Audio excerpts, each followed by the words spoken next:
করার জন্য ফার্স্টে আমাকে বাটার মিক্সটা তৈরি করতে হবে।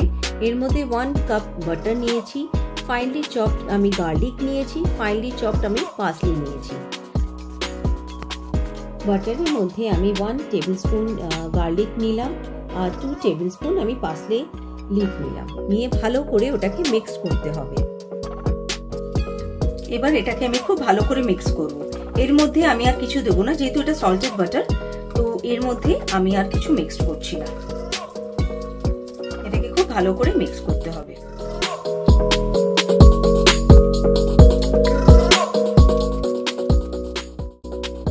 বাটার মিক্স রেডি হয়ে গেছে। এবার আমি এটাকে ফ্রিজে রেখে দেবো হাফ অ্যান আওয়ারের জন্য। পিসটা আমি এইভাবে নিয়েছি, ব্রেস্ট পিসটা। এবার আমি এটাকে সুন্দর করে মাঝখান দিয়ে কেটে নেব, কিন্তু পুরোটা আমি কাটবো না, জাস্ট এটা একটু আপনার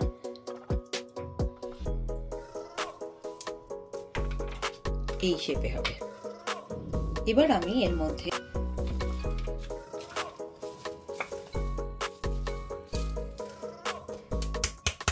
এটাকে একটু ফ্ল্যাটেন করিয়ে নেব।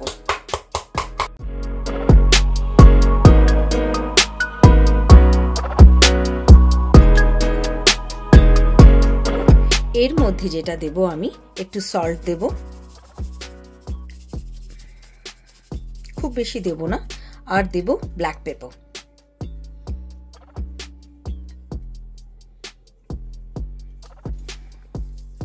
দিয়ে এটাকে একটু মিক্সড করে নেব হাত দিয়ে।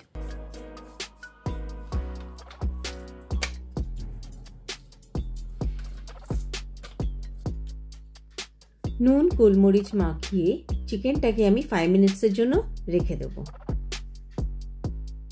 ফ্রিজে যেই বাটার মিক্সটা রেখেছিলাম সেটাকে লম্বা করে কেটে আমি মিডিলে দিয়ে দিচ্ছি। বাটার মিক্সটা মাঝখানে দিয়ে ভালো করে চিকেনটাকে ফোল্ড করে নিতে হবে।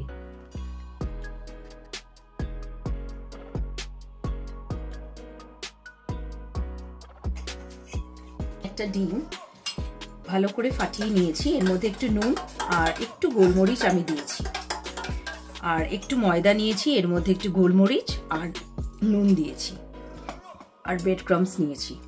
এবার এটাকে আমি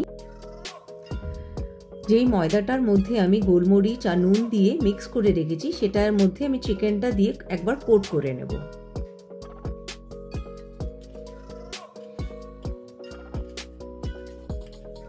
এবার আমি এটাকে ডিমে ডিপ করছি। যদি আপনি হার্ড ক্রাস্ট চান তাহলে এগ আর ব্রেড ক্রাম্বসের যে ডিপটা করবেন সেটা দুবার রিপিট করবেন। এবার ডিম থেকে ব্রেড ক্রাম্বসে নিয়ে নিচ্ছি। এবার আমি ব্রেড ক্রাম্বসগুলো ভালো করে এটার মধ্যে লাগিয়ে নেব।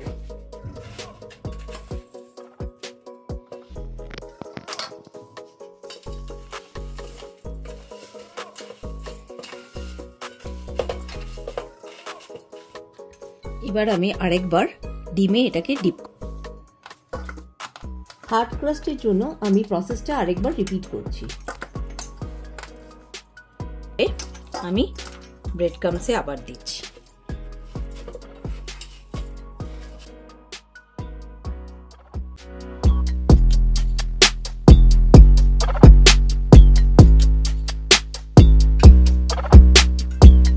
এটাকে এবার আমি ফ্রিজে রেখে দেব ওই 15 মিনিটসের মতো।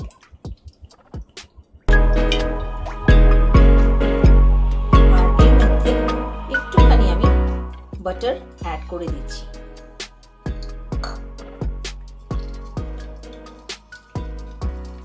তেলটা গরম হতে বসিয়ে দিয়েছি।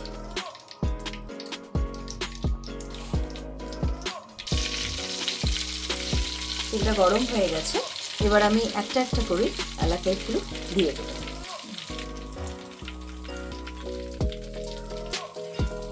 যখন আমি এই এলাকাটা দেব আমি গ্যাসের ফ্লেমটা মিডিয়াম টু লো করে নেব। এলাকাটা যখন আপনি ফ্রাই করছেন তখন অবভিয়াসলি লো ফ্লেমে করবেন, একটু ধীরে ধীরে করবেন। স্লো কুকিং করলে ভিতর থেকে চিকেনটা ভালো করে আপনার ফ্রাই হয়ে যাবে, নইলে কিন্তু বাইরের আউটার পোর্শনটা পুড়ে যাবে, ভিতরটা কাঁচা থেকে যাবে। Chicken a la Kaif is ready to serve.